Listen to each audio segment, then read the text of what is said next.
The Elder Scrolls 3 Morrowind was released in May of 2002, so you know what that means. This game turned 15 years old a couple of days ago, and I had to make a video just to celebrate the 15th anniversary of this great game.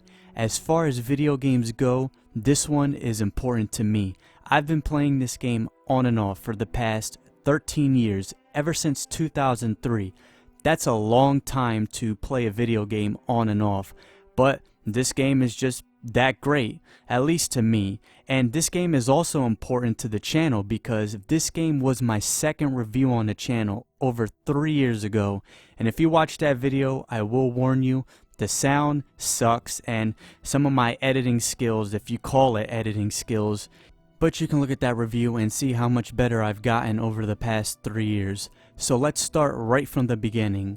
Back in late 2003, I was 10 years old, and I remember I had some money in my pocket because I was mowing lawns and doing little stuff like that to get some pocket change, get a little bit amount of cash for games and stuff. So I'm walking around Walmart, and all of a sudden I see this big box, and it says Morrowind Game of the Year Edition. And this was right after I got a PC and internet for the first time. So I'm looking at this big box and it says Elder Scrolls Game of the Year Edition. And I look at the back and I'm looking at the screenshots. It's talking about Blood Moon, Tribunal, and Morrowind.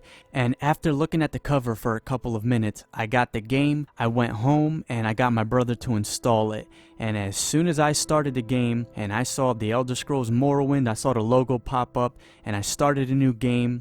Wow, that's all I have to say. I was just amazed, and especially at the beginning cutscene where it just gets all dark and you hear the voice talking to you, and then you wake up in a boat, and then they let you off at this small port called Vvardenfell. I probably butchered that name, so excuse me if I did. And as soon as I get off the boat and I pick my character, I pick the high elf, and I go inside, I choose all my skills, and I'm just doing random stuff because I was a kid at the time. As soon as I go outside and I'm finally in this small village, I'm just shocked. I'm right in front of my computer screen and I'm a kid, so I'm just sitting there like, wow, look at this huge open world. What the hell is going on? So, of course, you just want to explore. I didn't know what the hell I was doing. I didn't know how to fight. I didn't know how to learn about the books and all that stuff. I just wanted to run around, so I'm just running around. I go right past the Silt Strider and I'm just walking for a little bit and listening to the music, and then all of a sudden I see this character fall straight to the ground, and he just yells and dies. He came straight from the sky and plummets all the way down and dies. He had this little wizard hat too. It was so funny. It was like a little yellow hat. And I'm sitting here like, what the hell is going on? Who the hell is this guy? So I walk up to the character, I read a little bit of his diary, and I take all of the items out of his inventory, and I sit here and I want to be just like him. I want to fly too. I want to jump that high. And as soon as I jump, I go flying straight into the sky, and I can't even see the town below me, and it's constantly saying loading area because I'm moving through the map so fast, and it's going on, and I feel like I'm Superman and I'm just jumping so high. It's like I'm flying, and all of a sudden I hit the ground and I die. And then I'm wondering, well, why did I die? Was that supposed to happen? I thought that that's what I was supposed to do, was to just take all this guy's stuff and just start flying. And I load the game and I'm constantly doing it, trying to get a different outcome, trying to like not die as soon as I hit the ground.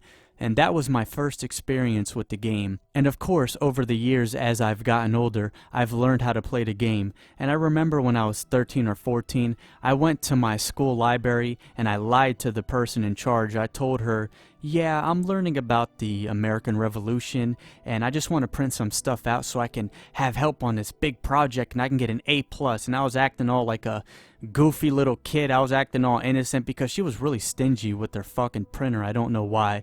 I was acting like I was the kid from Leave It to Beaver, so she finally let me use her printer, but I didn't print out anything about history. No, instead I printed out Morrowind character guides, especially guides for pure mages, because I just love playing as a high elf pure mage in Morrowind, and any role-playing game that gives me the option to play as a pure mage, I take it.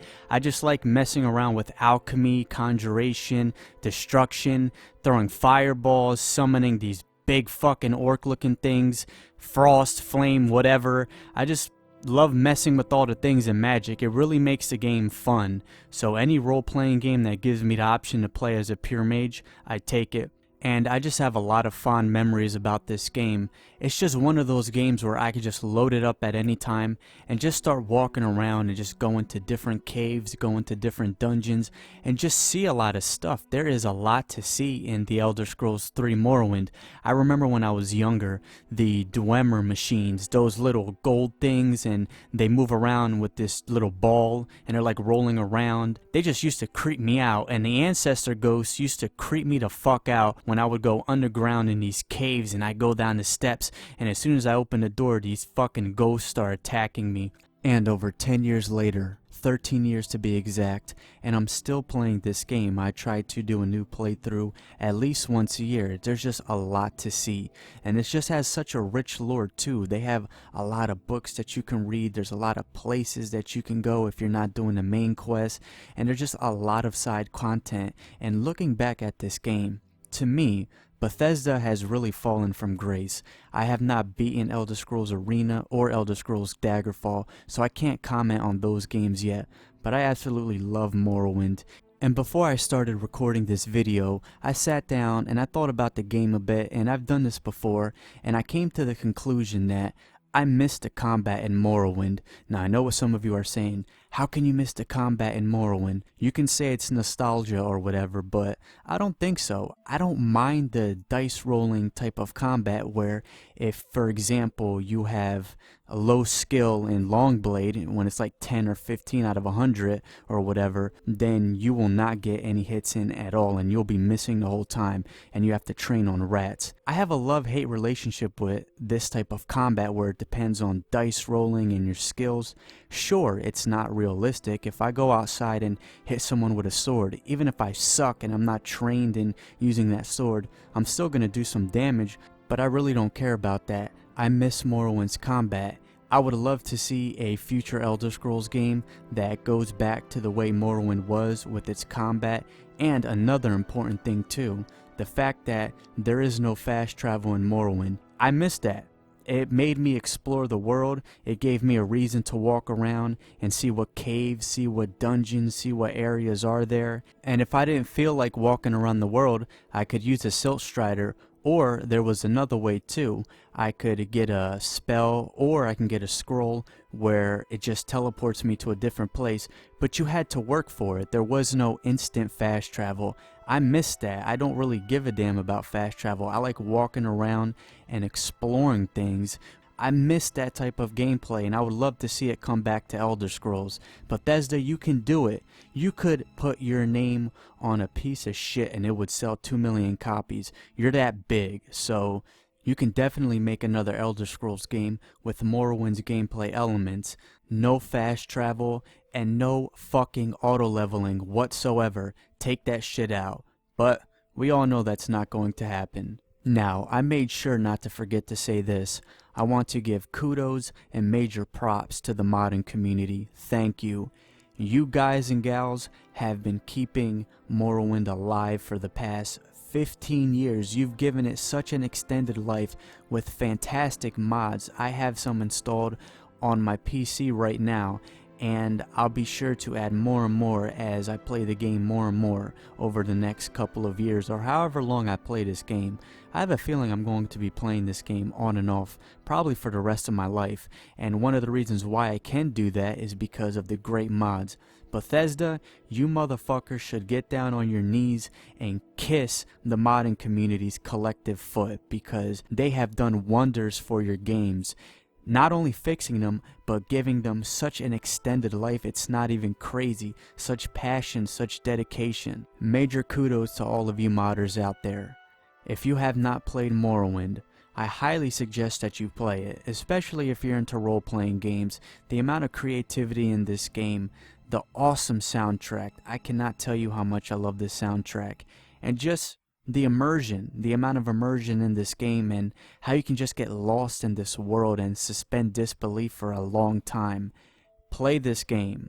And yes, it can be a bit slow at times. I don't mind that, and you might not be used to the combat, but at least try it out. And with that being said, before I end the video, I'll tell you about one of my favorite places to explore in this game, Vivek. Vivek has always been fascinating to me. I always like going around it. The city kind of looks like a bunch of big houses put together. You see like different buildings almost connected by bridges and things like that. And there's almost like a moat around the area. Not exactly a moat, but you know what I mean. It's surrounded by water. And I just like going in there, going in the halls, seeing the different stuff that has to do with politics in that game. And it's a fantastic area to explore. And it's definitely one of my favorite areas in the game. Thank you for watching. Let me know what you think about this. If you want to, leave a comment. You know how to get into contact with me. And I'll be sure to make a longer video about Morrowind sometime in the future. I'm aiming at around 30 or 40 minutes, and it's just going to be talking about the game, just an addition to my review, something to add on to that, but I'll do that sometime in the future. Have a great day.